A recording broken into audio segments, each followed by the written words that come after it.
Welcome back to another episode of the Emotional Mastery Podcast. This week, we're talking all about mindset and the power of our mind in enabling us to really reprogram our subconscious, sort of a little bit how it works. My thing has always been relationships. That's where I've found are most of my lessons. That's where I struggle the most. And of course, for all of us, relationships are the biggest mirrors. But some people struggle more with money. Some people struggle more with career. Like relationships come really easy. They are in their worth and they're just able to ask for the things that they want. However, for me, it's always been relationships. And that's where I find most of my emotional chaos, most of my trauma, most of my issues and showing up has been centered around that. And so lately, it's been this really interesting not experiment. I mean, it's all an experiment, right? At the end of the day, but using these tools that I sort of talked about in this episode centered around our mindset and really getting serious about applying them because it is repetition and emotion. It is showing up every single day consistently for yourself that will really rewire that subconscious, those subconscious beliefs. And so doing that practice and simultaneously dating, because when I first got divorced about 6 years ago, I didn't date for like 2.5 years. And I was doing all of the work. I was meditating, I was journaling, I was doing all the things that should have worked. And yet the first time I brought, or rather, the first time I opened myself up to a relationship, everything came flooding in. And for like 2 years after that, that individual really triggered me in every single way. And it was so painful and so challenging. And I laugh, not because it's funny, but because in hindsight, and I've always said this, like that person has taught me some of the biggest lessons in my life.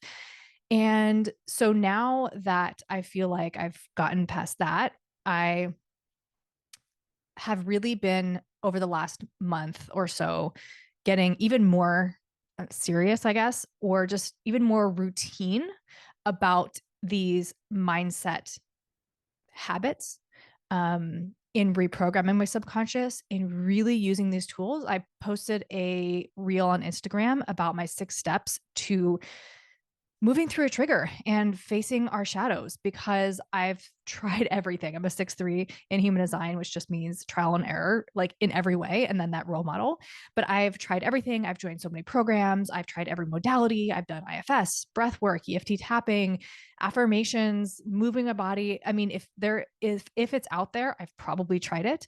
And so I realized I've sort of compiled this system that sort of works for me to move through a trigger because a lot of it is just like reminding yourself that you are worthy, reminding yourself of the reality of the situation because I think we can get we can get lost in the stories of our past and how that looks. And so I'm going to just outline the 6 steps and then we'll go into the episode that I recorded last week. But I just wanted to sort of pop in and record this little introduction to tack onto that as well. But the 6 steps that I sort of created and put out was the very first one is when you're, excuse me, I just ate some pita chips and guacamole and the chips are just like in my throat. But the very first step that I outlined was this moving into your body. So when you're feeling triggered, moving into your body. So where do I feel this physically in my body, right? What is happening in my body and where am I feeling it? Once I identify that, for me, a lot of times it's in my chest or it's in my throat or sometimes even in my stomach. Once you identify what you're feeling and where in your body you're feeling it, notice what stories you've attached to that emotion. So we go through a range of emotions and we typically attach experiences or situations to an emotion. And so when we're feeling these emotions and they're coming up, our subconscious is automatically going to attach it to that story, that situation from the past. And so this is why we tend to repeat patterns, right? So if I'm feeling excited by somebody, maybe that's being attached to something in the past of maybe you were excited by somebody and then they cheated on you, or you were excited by somebody and then they abused you, or you were excited about somebody and it just ended badly or whatever, right? We're always attaching. So when we feel that experience of emotions, our mind, our subconscious is automatically going to go back to what has always happened in the past. And so we can identify the story that's going on loop in our mind. We can sort of call bullshit on it and be like, okay, This may be what happened in the past, but this is the present. This is a different moment. I can show up differently. I can be differently. And it just allows us to create awareness around what's happening. Once you have that, once you identify the stories that you've attached the emotion, and I journal all of this out, and then I'll sort of do the second part of this. But once I find that emotion, so just for an example, over the last week, we'll say, a lot of times, or not a lot of times, sometimes where I am not so hyper focused on one person, which I found for myself is really helpful to date many people, not many, but like date more than one person so that I don't become fixated by one person, because then all my attention goes there and I want to hear from you. And I can get that. I'm a fearful avoidant attachment style, but in relationships, a lot of times I can get more a little bit anxious. But in a specific situation, let's say I was not hyper focused on one person, because again, that's easier for me. And then I became intimate with the one person. And then my feelings shifted, and the relationship itself didn't really shift, but my feelings shifted. And so the lack of increased communication, we'll say, then makes me feel like I'm going to be rejected. They don't like me anymore. They didn't like the experience. There's something wrong with me that they don't like. Right. And so once you've, again, identified that story, then ask yourself, do I know without a doubt that this story is true? 99% of the time, it is not. There is no way that you can know what's going on in someone else's mind. No way you can know what's going on in someone else's world unless you have that conversation. So if we're just moving through a trigger, we've identified it in our body, we've identified the story that's attached. Now, do I know 100% in this moment that that's true? Chances are you don't know that it's true. What do I choose to believe instead? This is where we want to reframe and empower ourselves. I am worthy. I am my highest expression of self. I am authentic. I am worthy of being seen. I'm worthy of being accepted. I know that I love myself, and therefore this person should be fortunate to be in my energy, or whatever that reframe is for you. Whatever is going to uplift you, empower you, and get you back aligned with your higher self. So once you do that, one thing that has been really, really supportive for me, so I have done in the past where I create my own sort of little affirmation, and I just like repeat it in my mind as like a mantra before I fall asleep. Recently, I found an app called ThinkUp. I'm not affiliated with it whatsoever. Like, I'm not an affiliate. I'm not getting paid for this, but I will link it in the show notes because I love it. But you get to record your own affirmations in your voice, and then it plays music, binaural beats, or whatever. You can choose whatever music you want to play in the background. And so what I've been doing is I've been trying to listen to it in the morning. I'm not the best with like my morning stuff like that. Like, I journal every morning, but beyond that, sometimes I find it challenging to meditate or whatever in the morning. But 100% right before, when I get in bed at night, I put my headphones on, and for 10 minutes, I turn the lights off, and for 10 minutes, I listen to these affirmations in my own voice. So I have about 30 affirmations in there, but if you want to just, listen to ones designed around whatever the specific trigger is, you can have that on repeat. You can just do one affirmations. Of course, your notes app, like copy and paste and drag and drop or whatever feels supportive for you. But whatever that is, listen to that affirmation during that theta brainwave state, which is the state that's really going to work on rewiring that subconscious. And so that's typically first thing in the morning or right before bed. You're going to drop into that theta brainwave state, or after a meditation. So if you do like a 5-minute meditation first, or maybe you do a DI with 2B magnetic, whatever that looks like, some sort of guided meditation, you can find it on what's that app called? Insight Timer has tons and tons of free meditations. So you can do a meditation first, and then once you've dropped into that theta, then you can throw on your affirmations. Is really helpful, because the more you listen to this, the more you're going to rewire your subconscious to believe these things, right? This is where affirmations is so interesting, because the law of attraction affirmations, like, they work. It's a double thing. Like, they work and they don't. Like, we are manifesting from our subconscious. We are calling the situations into our life based on our subconscious beliefs. But in order to reprogram the subconscious, that's where affirmations come in, right? Really affirming over and over and over. And you're going to begin to believe that, right? Repetition and emotion. So if you continue to tell yourself, I am worthy, it is so easy for me to show up in my authentic self. People want what I have to offer. People fall in love with me so easily, whatever it is, right? The more you tell yourself that, the more you remind yourself of that, the more you're going to believe it. And so that second piece, the action step here, is to make an affirmation. So record it use the ThinkUp app, or even on your phone, the record app, right? Just record your own voice and listen to it 10, 15 minutes. Even if you can find a way to loop it, listen to it all night, throw it on for 8 hours and just listen to it while you're sleeping. That's going to be really supportive. And then the final step here that you can do at any point, I think the first three are really journaling. The first four ones, the first four are really journaling prompts. So after that, you can move your body, whether that's go for a walk, you can even do a walking meditation, and then you're doing both of them at the same time, but go for a walk, go to the gym, go for a run, play tennis, play basketball, whatever feels good for you, do that, move your body, because emotions are energy in motion. So all of these really help you come back to yourself, align to yourself, remind yourself of your truth so you can be more empowered to show up in a situation. Because I know for myself, I so often get really frantic in my mind. And that's the best way to describe it, right? I understand now what's happening in my mind. I understand now that this too shall pass. I understand all of those things. And I really work to remind myself of that. I try not to express or communicate like in that moment. So I give myself time to move through these steps so that I can come to clarity. But sometimes my mind gets in the way, right? The ego gets in the way, even on little things. Like I said, a lot of times for me, it's that I want more connection after sex or whatever it is, or if something's progressing and I want things to change or reframe. When my emotions change and I accept the way I feel about somebody, or I sort of open myself up to the possibilities of, and then I know myself that when I feel that way, I do tend to hyper focus on one person, even if I'm talking to multiple different people. There's just always, that is naturally happens.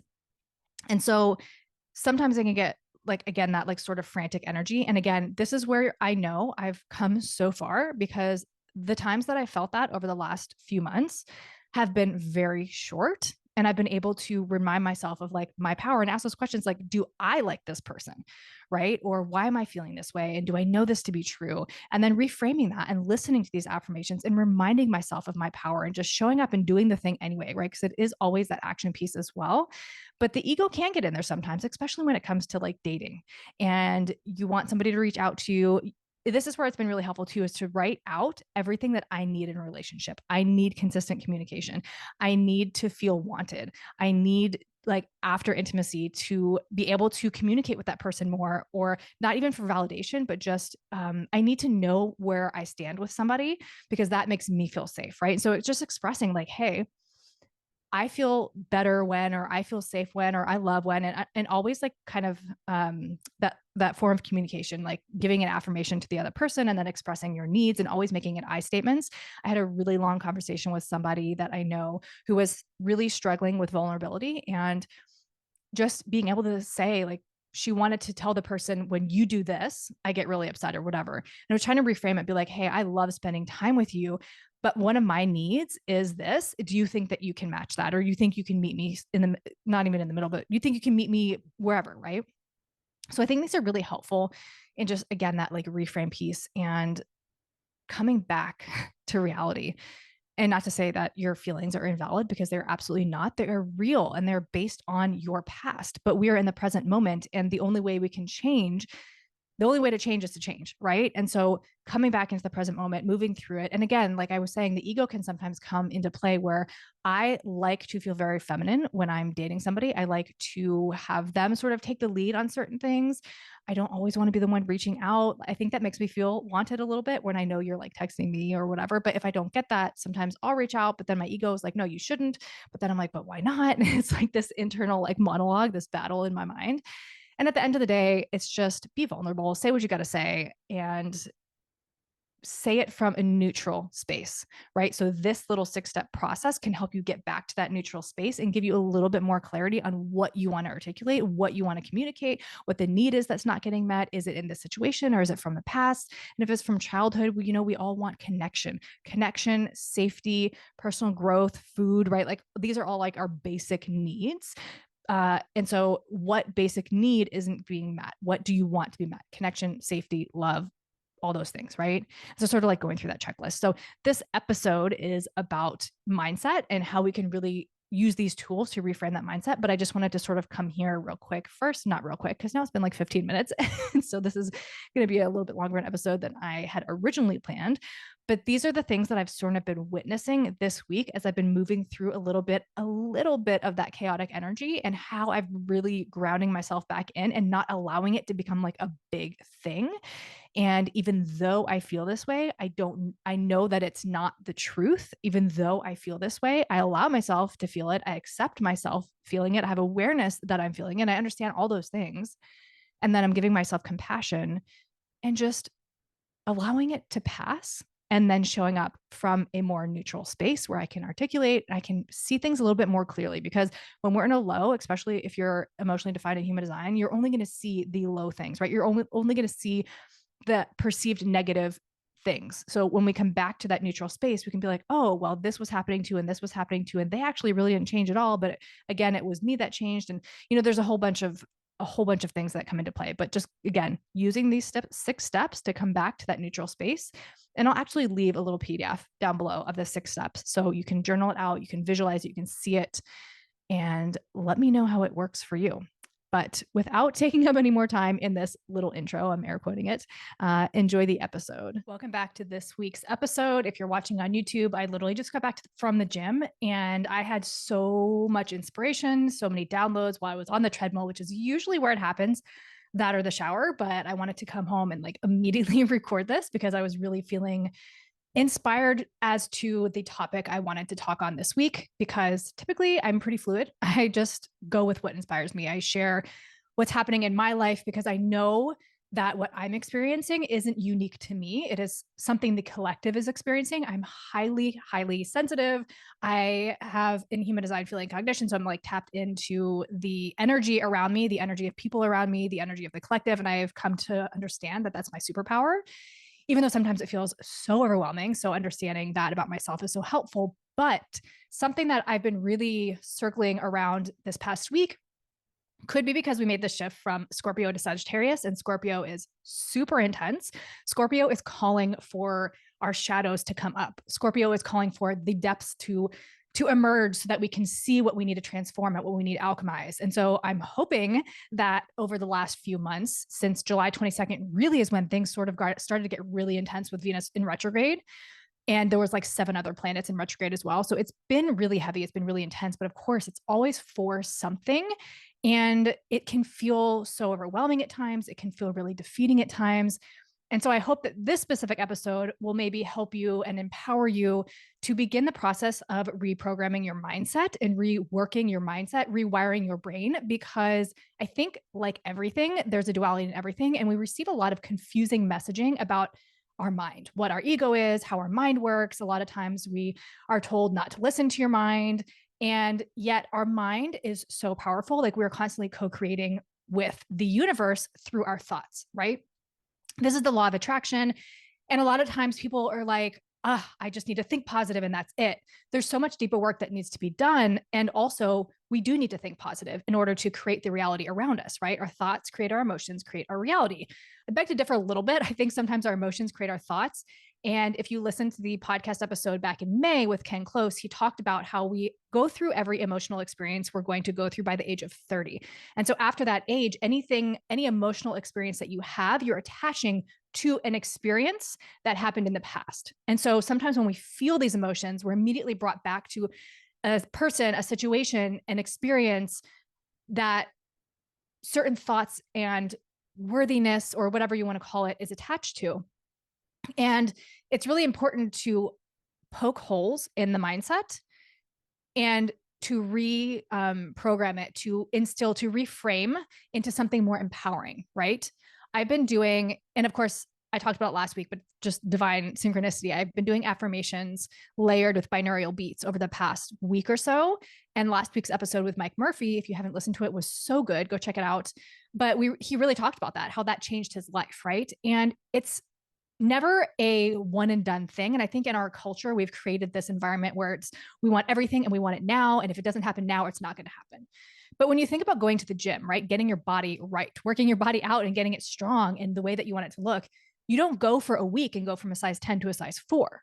You will notice changes. You will notice maybe you sleep better. You will notice maybe you're feeling more inspired to eat healthier foods. You may notice certain things that make you feel better and inspire you to continue to want to go on, but you're not going to manifest the actual big picture change that size 4 or size 0, whatever you want to be, size 10, you're not going to manifest that change in 1 week. Of course, there's nuances there depending on where you start, but it is with consistency, repetition and consistency, and that emotional piece as well, that's going to get you there at the end of the day. And it's the same thing. The difference is, I think, when it comes to our mindset and when it comes to things that are more intangible, like our emotions and our mind and the way that we feel, it's harder to gauge that, right? This is why I think tracking or journaling is so powerful. I journal every single day, and I really try and journal at night, and I write down what the moon is in so I can understand like where I am emotionally, depending on what sign the moon is in, just so I can understand my own emotional landscape. And then I track, obviously when I'm on my cycle, so that I know certain times of the month it may be a little bit more intense for me, but really having an idea of that so you can see the patterns that you go through emotionally, especially as an emotional being in human design. If you have your solar plexus defined, you are emotional authority and you need to be riding that wave. But even human design talks about getting out of your mind and into your body. And the caveat here is that when we talk about getting out of your mind into your body, our mind is meant for other people, right? And you think about, it's this external experience that our mind creates. So it's here to guide other people, but it's also here to create your reality, right? So again, our mindset is so powerful. And sometimes we're wondering, or we think like, okay, I have this download, I have this inspiration. How do I know the difference between it being anxiety and recurring thoughts and just actual divine guidance and inspiration? And I think the answer to that is always, is it coming from a place of fear or love? And our mind can definitely loop and overthink things. And that's why in human design, we talk about coming into your body to make decisions and whatever your authority is, right? Whether it's emotional, sacral, splenic, whatever it is for you, that's where you're sort of coming back to. But we create our reality through our thoughts. Right. And I want to read something from A Course of Miracles. I've been working through this book for the longest time, but just as I'm sort of moving through everything this past week, because it's been kind of intense over the past week, but I think because I've been doing a lot of this mindset work, it hasn't actually felt as intense as it could have been. And sometimes I worry here, not worry, but sometimes I'm like, am I sharing too much? Of course, I retain an element of privacy as far as who I'm talking about and things like that. But I do share my own emotional world. I do share what's going on in my life because I know, again, going back to that, we are not meant to do this alone. I had a moment last week where I was so overwhelmed. And then I had to think, like, Rochelle, you're a single mom trying to navigate all of this by yourself, essentially with little help. My parents do give me support, but it is not meant to be done alone. We're not meant to, like they say, it takes a village. It truly does take a village. And so sometimes I get in those moments where I'm super defeated and super overwhelmed. And then I have to remember, like, I do have this like lone wolf sort of energy to me. And then I have to remember, I'm not meant to do this alone. We are not meant to be doing this alone. And so reach out for support. And I did, which again, also that piece of you are the 5 people that you surround yourself with. And so being very particular about who you're surrounding yourself with. And so I've sort of been reaching out a little bit more to people that I really value and love, and just knowing that I can lean on them and support them and that I'm not a burden. I think that has always sort of been a piece to it where I feel like by expressing what I'm going through, I'm just annoying to people, probably because I feel annoying to myself, right? It's always a reflection.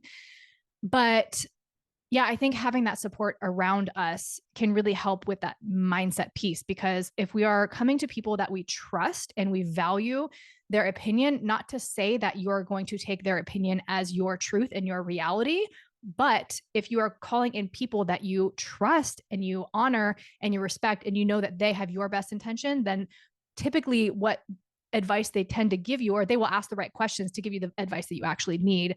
And again, I think that you already know, right? What it is that you're seeking. Sometimes we just need outside validation. But again, I wanted to read something from the Course of Miracles. I've been working my way through this book for the longest time, but this is really relating to sort of everything that I'm like tying this all into and that we've been talking about. But it talks about like fear and our thoughts. And just this little clip here talks about the corrective step in undoing the error of false thinking, right? It's to know first that the conflict is an expression of fears, right? So it says, know first that this is fear. Fear arises from lack of love. The only remedy for lack of love is perfect love. Perfect love is the atonement. And then it goes on to say, I'm going to read this paragraph because I think this is really powerful to our mindset. Everyone experiences fear, yet it would take very little right thinking to realize why fear occurs.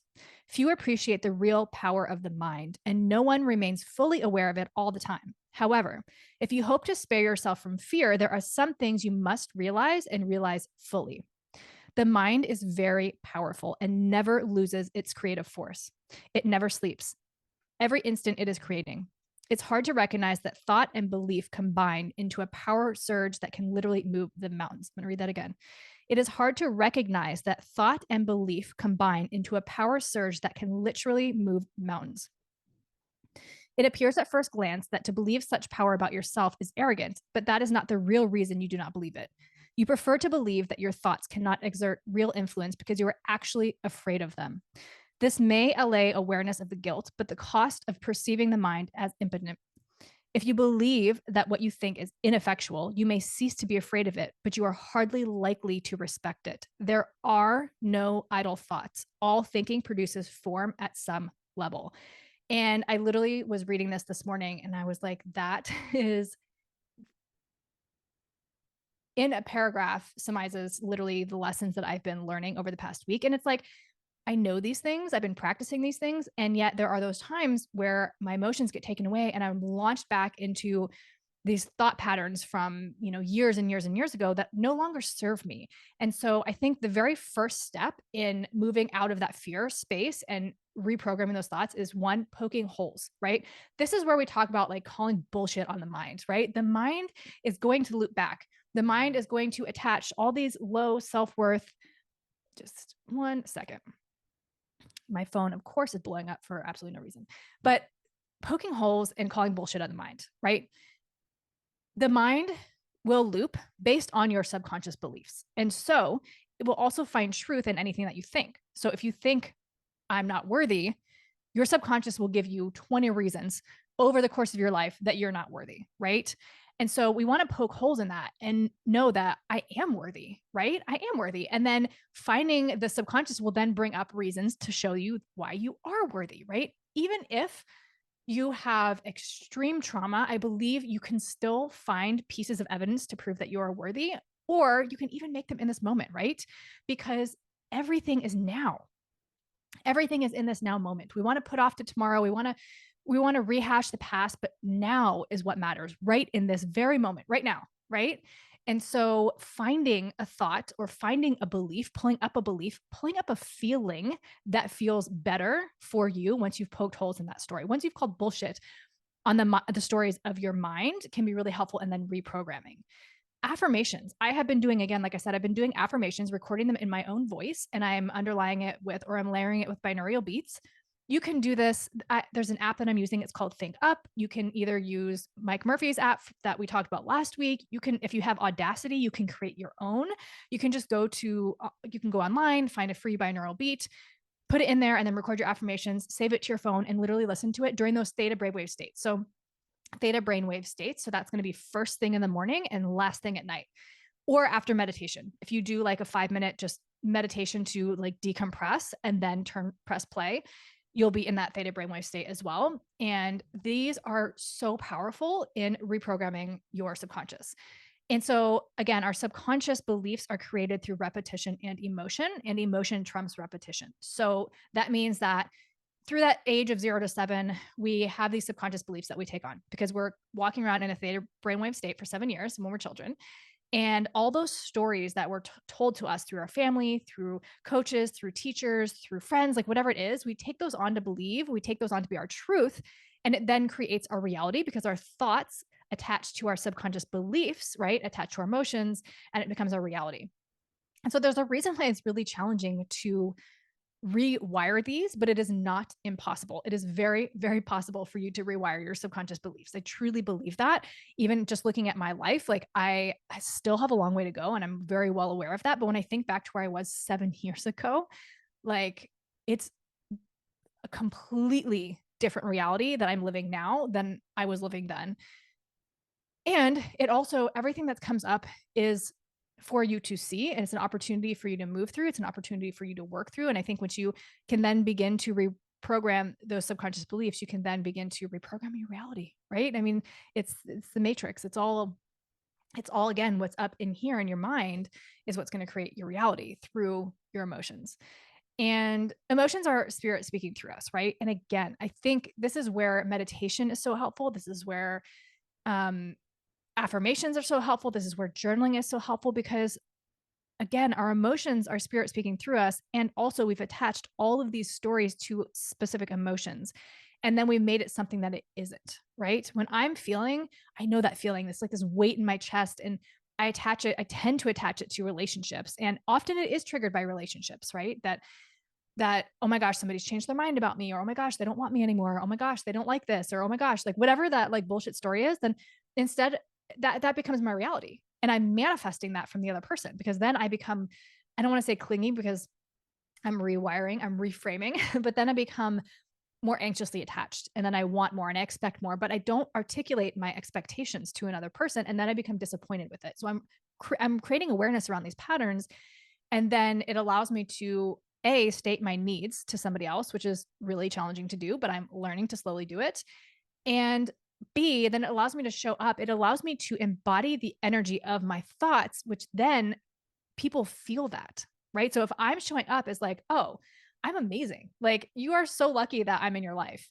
Like whatever it is, right? Like you're lucky that I'm responding to you right now, or you're lucky that I'm wants to get on the phone, or like whatever. Then you can whatever that reframe is that you need in your own mind,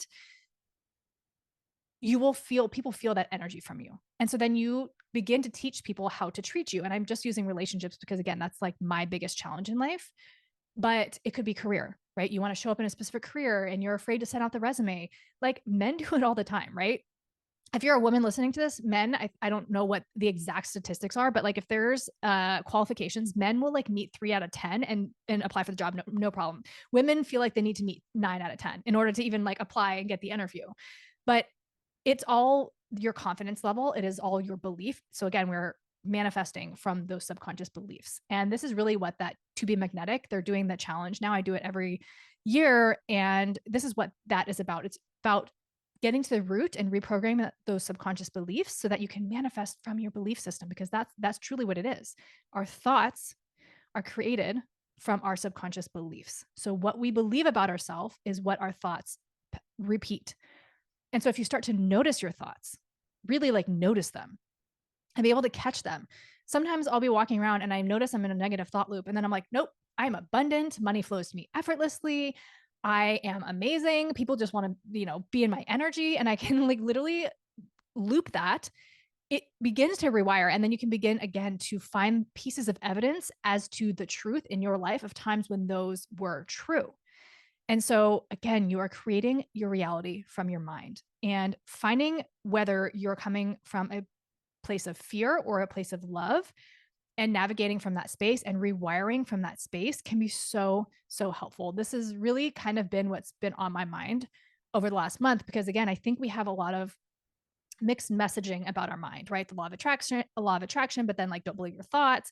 Your thoughts are all bullshit stories and like all these things. And it's like, what's the truth? Right. And again, that's like the mind wanting to latch on.